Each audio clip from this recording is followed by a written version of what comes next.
Hello friends, જય Shri Krishna. Welcome back to my YouTube channel. કેમ છો ફ્રેન્ડ્સ? તો હમણાં 2 દિવસથી આ વ્લોગિંગ નથી થયું કારણ કે શરદીને તાવ જેવું થતું. અને જો અત્યારે શાક બને છે, ટિફિનમાં રોટી બને છે. રોટીનો લોટ બંધાઈ ગયો છે. અહીંયા ગાજર, મૂળો અને મરચાંનો સંભારો રેડી થઈ ગયો છે. તો બસ હવે રોટલી છે, ફટાફટ બનાવી નાખું. તો ફ્રેન્ડ્સ, રોટલી ફટાફટ બનાવી નાખું અને બસ પછી ટિફિન શું ફાઇનલી શું છે બીજી વસ્તુ એ પણ તમારી સાથે શેર કરીશ. અને વિડીયો સારો લાગતો હોય તો ચેનલને લાઈક શેર અને સબસ્ક્રાઈબ કરવાનું બિલકુલ ભૂલતા નહીં. તો ફ્રેન્ડ્સ, હવે નાસ્તો થઈ ગયો છે અને જો અહીંયા કાલે છે ને હું જે માખણ ઉતારું છું ને તો કેવી રીતે ઉતારું છું કે તો જે મલાઈ હોય છે ને એને મેળવી દઉં છું. મેળવીને અને પછી એને એક મેળવાઈ જાય એટલે પછી બીજે દિવસે એની છાશ કરું છું ને એમાંથી માખણ ઉતારું છું. ફ્રેન્ડ્સ, ડાયરેક્ટ હું મલાઈમાંથી જે આપણે વીપ કરીને જે માખણ ઉતારીએ એ રીતે નથી ઉતારતી. આ રીતના તમે ઉતારશો ને તો એકદમ સરસ અને જાજુ માખણ ઉતારશે. તમે જરૂરથી ટ્રાય કરજો. તો ફ્રેન્ડ્સ, જો માખણ ઉતરી ગયું, મલાઈ ખાલી શું કહેવાય 2 વખત ગામડેથી દૂધ આવ્યું ને તો એની મલાઈ હતી. અને અહીંયા આવી રીતના કરશો ને એટલે તમારું માખણ છે ને જાજુ ઉતરશે. અને આ જે મલાઈ આપણે તરત જ મલાઈનું માખણ કરીએ એના કરતાં બેટર છે કે છાશ કરીને માખણ કરીને આપણા હેલ્થ માટે બી સારું છે. અને અહીંયા એકદમ માખણ પરફેક્ટ, એકદમ પેલું ચીકણું અત્યારે ન થાય એના માટે એક તપેલીમાં મેં બરફ લઈ લીધો છે અને બીજી તપેલીમાં પણ બરફ લઈ લીધો છે. 2 પાણીએથી એને વોશ કરીશ. 2 પાણીએથી એટલા માટે ફ્રેન્ડ્સ કે એમાં જે છાશનો ભાગ હોય છે નો રહે. આ માખણ અમે ડેઈલી યુઝમાં સવારે ખાવામાં લઈએ છીએ એટલે કે છાશનો ભાગ થોડીક ખટાશ હોય તો એ સારું ન લાગે એટલા માટે. અને આ ટિપ્સ છે તમે જરૂરથી અપનાવજો. 2-3 દિવસની કે 4-5 દિવસની તમે જે મલાઈ સ્ટોર કરતા હોય, સ્ટોર કરીને પછી સાંજના ટાઈમે કે અધરવાઇઝ તમારે જ્યારે ટાઈમ હોય ત્યારે તમે થોડી છાશ નાખીને અને મેળવણ કરીને તમારે મેળવી દેવાનું અને બીજે દિવસે તમારે એની છાશ કરવાની. અને આ છાશને તમારે યુઝમાં લેવી હોય ને તો થોડુંક એમાં તમારે છે ને દૂધ વધારે એડ કરવાનું અને પછી તમે એને છાશ નાખીને અને મેળવણ કરી અને બીજે દિવસે તમારે એને એમાંથી માખણ ઉતારવાનું. એટલે જો છાશ તમારે જોતી હોય તો એ પણ યુઝ થઈ જાય ફ્રેન્ડ્સ. અને મલાઈમાંથી આ રીતના જાજુ એમાં માખણ પણ ઉતરશે. ફ્રેન્ડ્સ, તમે જરૂરથી ટ્રાય કરજો. મારું જે માખણ છે ને તો એક વ્યક્તિએ જોયું હતું કે અમારા બાજુમાં રહે છે ને કે તમે તો તમારે તો માખણ તો અમે બંને એક જ વ્યક્તિ પાસેથી દૂધ લેતા હતા અને સેમ જ લેતા હતા. તો પછી મારી પાસે એક વખત મેં મારી ઘરે આવ્યા ને એને ફ્રીજ ઓપન કરીને જોયું ને તો પહેલાં તારે તો એટલું બધું માખણ. મેં કીધું હા કહું એટલે કે તું કેવી રીતના કરે છે? મેં કીધું મેં આવી રીતના કરું છું. તો કે હું તો આમ કરું છું. પછી એણે પણ ટ્રાય કરી આ રીતના કરવાની તો એને પણ વધારે ઉતર્યું કે આવી રીતના કરવાથી વધારે ક્વોન્ટિટીમાં થોડુંક, બહુ વધારે નહીં પણ થોડી ક્વોન્ટિટી એની વધી જાય છે. તો તમે જરૂરથી ટ્રાય કરજો ફ્રેન્ડ્સ. અને તમને આ ટ્રીક કેવી લાગી જરૂરથી કમેન્ટ પણ કરજો. જો ફ્રેન્ડ્સ, તો આ છે ને એ પાછું ગાયનું દૂધ છે, ભેંસનું દૂધ નથી. અમારા ગામડેથી જે ગાય પેલી હોય છે ને એનું દૂધ આવ્યું છે. તો એમાં જો 2 વખત દૂધ આવ્યું હતું ને તો એમાં જો એટલી થઈ. મગર કે ને કે ગાયના દૂધમાં બહુ વહેતું નથી. મને આમ કરતાં આવડતું નથી. પેલું આ કરતા હોય આપણા મમ્મીને, મારા મમ્મી આમ કરીને મસ્ત કરે બટ મને આવડતું નથી એવું છે. અને આ જે રીત છે ને એ પેલા ગામડાની રીત છે કે ગામડામાં એવી રીતના મલાઈ તો એને લોકો ભેગી સ્ટોર ન કરતા પણ એને દરરોજનું દૂધ જ એટલું હોય છે એટલે એ રીતના લોકો કરતા હોય છે. તો જુઓ કેવું મસ્ત બની ગયું ને. જુઓ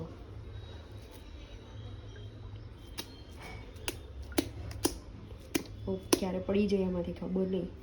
આવડતું નથી મને બહુ આમ કરતા. અને આવી રીતના ઠંડુ પાણી રાખશો ને એટલે આવી રીતના એકદમ સરસ ભેગું પણ થઈ જશે. અત્યારે શિયાળામાં કેવું હોય કે એમ છૂટું બહુ રહી જાય ને એવું થતું હોય.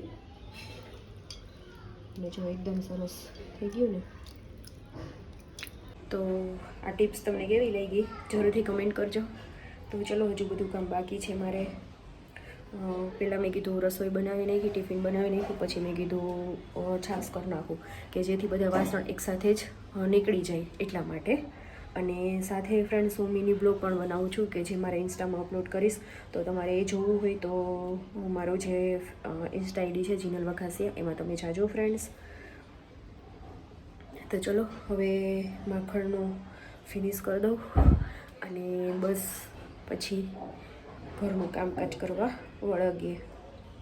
અને કાલે તો પછી ઉત્તરાયણ છે અને આજે ફ્રેન્ડ્સ હું તમને ઊંધિયું કેવી રીતના બનાવવું જે વરાળે એકદમ સરસ બને છે તો એ રેસીપી પણ તમારી સાથે બની શકશે તો હું શેર કરીશ, જે મારી વેજ કુકમાં મૂકેલી છે તો આમાં પણ હું શેર કરી દઈશ ફ્રેન્ડ્સ.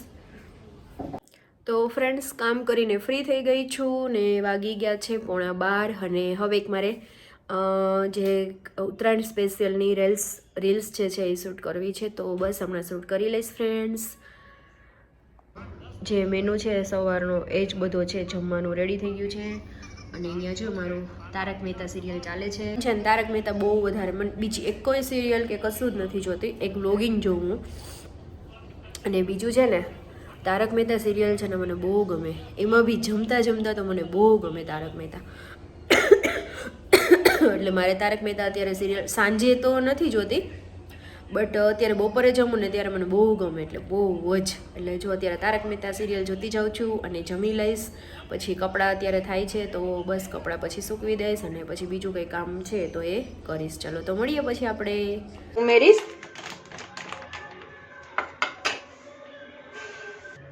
અને સાથે 3 થી 4 ચમચી હું ઘઉંનો કરકરો લોટ નાખીશ, કારણ કે અમે અત્યારે 2 વ્યક્તિ માટે જ ઊંધિયું બનાવીએ છીએ એટલે એ પ્રમાણમાં જ આપણે મુઠિયા બનાવવાના છે. હવે એમાં 1/2 થી પણ ઓછી ગરમ મસાલો, આમાં ગરમ મસાલાનો ટેસ્ટ ખૂબ જ સરસ લાગે છે. હિંગ ઉમેરશું 1/2 ટીસ્પૂન, ચટણી 1 ટેબલસ્પૂન, કાશ્મીરી લાલ ચટણી લીધી છે, જીરું 1 ટેબલસ્પૂન, હળદર 1/2 ટીસ્પૂન અને ટેસ્ટ પ્રમાણે નિમક એડ કરી દેશું. અડધા લીંબુનો રસ,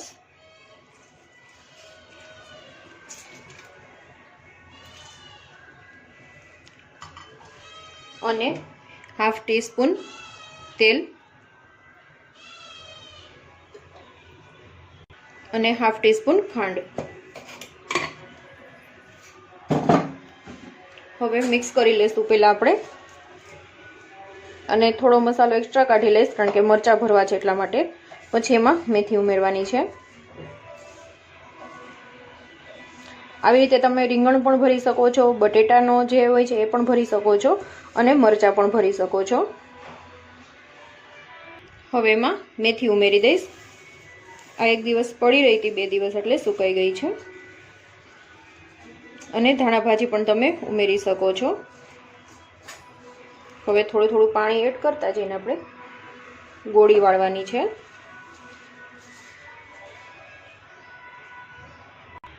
હવે આપણે ગોળી વાળી લઈશું. નાની નાની ગોળી વાળવાની છે.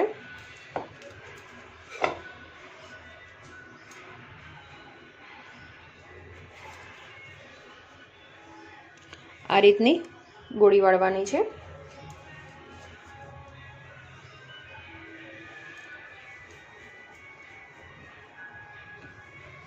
મિત્રો અહીંયા રીંગણને કટ કરી લીધા છે, 3 નાના રીંગણા લીધા છે અને સકરિયા લીધું છે, 1 સકરિયું લીધું છે અને કટ કરી લીધું છે. હવે એને આપણે પહેલા તળી લેશું. રીંગણાને પહેલા તળી લેવાના છે.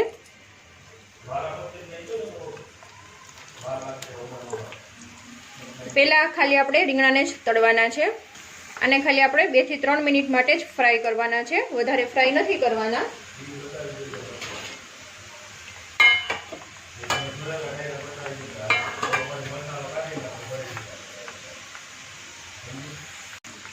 તો 3 મિનિટ થઈ ગઈ છે ને એકદમ આપણા તળાઈ ગયા છે રીંગણા. બસ આવી રીતના જ આપણે તળવાના છે, 50% તળવાના છે, વધારે નથી તળવાના.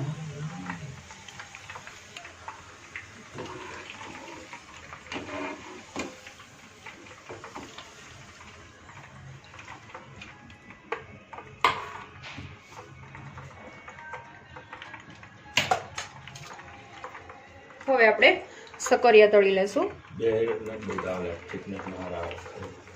અને બટેટા પણ સાથે કરી દેશું. જો આની તમે કાચા કેળા પણ લઈ શકો છો. તો મિત્રો આપણે જે બટેટા અને સકરિયા પણ તળાઈ ગયા છે. આને પણ આપણે 40 થી 50% જ આપણે ફ્રાય કરવાના છે, વધારે ફ્રાય નથી કરવાના. અહીંયા 4 મરચાં જે ભરેલા છે એ પણ આપણે ફ્રાય કરી લેશું.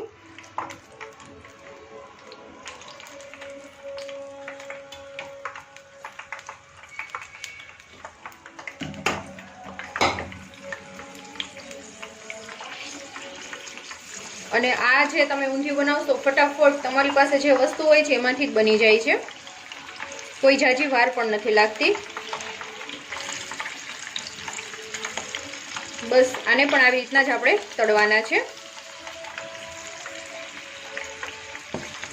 અને આવી રીતે ફ્રાય કરેલું તમે શાકભાજી લેશો ને ઊંધિયામાં તો બહુ જ સરસ ટેસ્ટ આવશે. હવે જે આપણે મુઠિયા વાળ્યા હતા એ આપણે તળી લેશું. આમાં જે ગેસની ફ્લેમ છે ને થોડી હાઈ રાખવાની છે.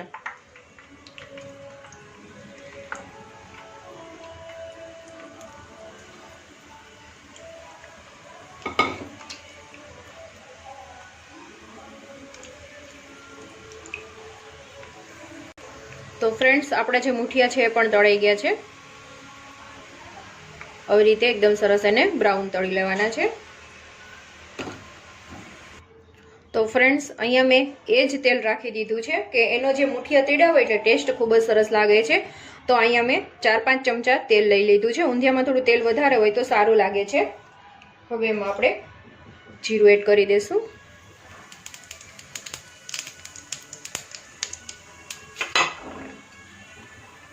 અહીંયા મેં તુવેર લઈ લીધી છે અને જે સુરતી વાલોળ આવે છે એ લઈ લીધી છે. હિંગ એડ કરી દઈશું અને આ વસ્તુ એમાં ઉમેરી દેશું. આને આપણે બાફવાના નથી, વરાળે જ બાફવાના છે. જો એમ તમે બાફશો ને તો એનો ટેસ્ટ બદલાઈ જશે. અને એમાં આપણે વટાણા 1 નાની વાટકી ઉમેરી દેશું. હવે આને તેલમાં જ આવી રીતે સાતળવાના છે.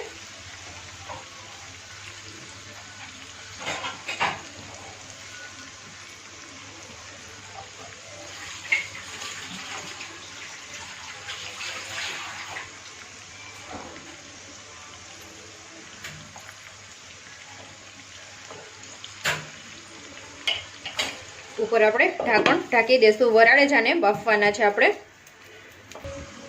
તો આપણું જે તુવેર નહીં છે 80% જેવું આપણે કૂક થઈ ગયું છે. આવી રીતના તેલમાં જ એને સળસળાવવાનું છે. હવે એમાં આપણે મરચાં છેલ્લે નાખવાના છે. રીંગણ એડ કરી દેશું, બટેટા અને સકરિયા.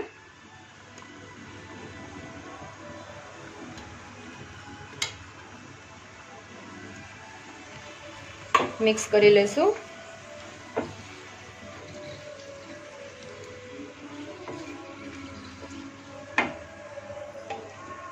હવે એમાં જ આપણે ટેસ્ટ પ્રમાણે નિમક એડ કરી દેશું.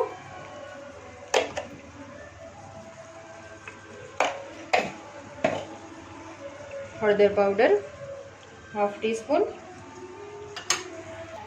ફરી આપણે એને મિક્સ કરી લેશું.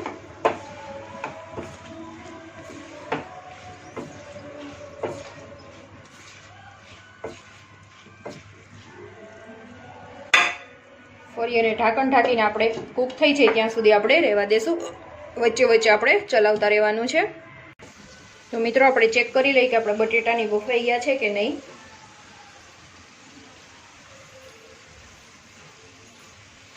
રીંગણ તો તરત જ બફાઈ જાય છે પણ બટેટાને સકરિયાને જોવાનું હોય છે. બટેટા પણ બફાઈ ગયા છે અને સકરિયા પણ બફાઈ ગયા છે. જો સુરણને પેલું હોય છે તો એને થોડીક જ વાર લાગે છે. હજુ મને થોડુંક એવું લાગે છે તો હજી 2 થી 3 મિનિટ હું, અને ગેસની જે ફ્લેમ છે મીડિયમ ટુ હાઈ રાખવાની છે, નહીંતર શાક છે બળી જશે. તો મિત્રો આપણા જે શાકભાજી છે એકદમ સરસ કૂક થઈ ગયા છે. હવે એમાં આપણે પાણી ઉમેરી દેશું. 1/2 થી પણ ઓછો ગ્લાસ મેં પાણી લીધું છે. હવે એમાં આપણે મરચાં ઉમેરી દેશું અને જે ગોળી કરી હતી એની મેં 4 ગોળી લઈ લીધી છે એ આપણે કરી દેશું ભૂકો કરીને.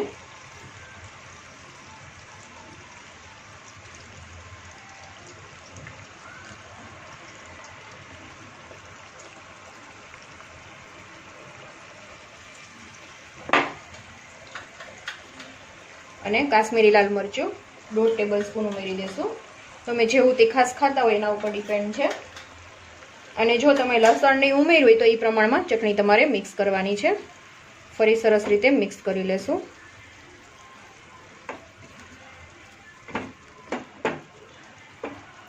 ફરી અને ઢાંકણ ઢાંકીને આપણે 5 મિનિટ માટે કૂક થવા દઈશું. એકદમ સરસ આપણું જે શાકભાજી છે બધું પ્રોપર ચડી ગયું છે. તમે જોઈ શકો છો આમાં વધારે રસો નથી હોતો, આવી રીતના જ આપણે રાખવાનું હોય છે. અને તમે જોઈ શકો છો એ કોઈ શાકભાજી આપણું ભાંગ્યું નથી વ્યવસ્થિત. જો તમે વાપશો ને તો શાકભાજી છે ને ભાંગી જશે. અને આવી રીતના વરાળે તમે કરશો ને તો એકદમ સરસ રહેશે. હવે એમાં આપણે જે ગોળીઓ એડ કરવાની છે એ ઉમેરી દેશું.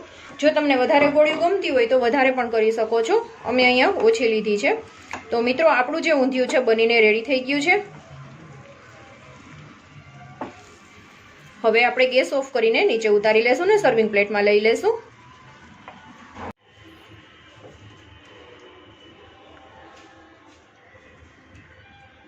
અને એકદમ ફટાફટ આ ઊંધિયું બની જાય છે.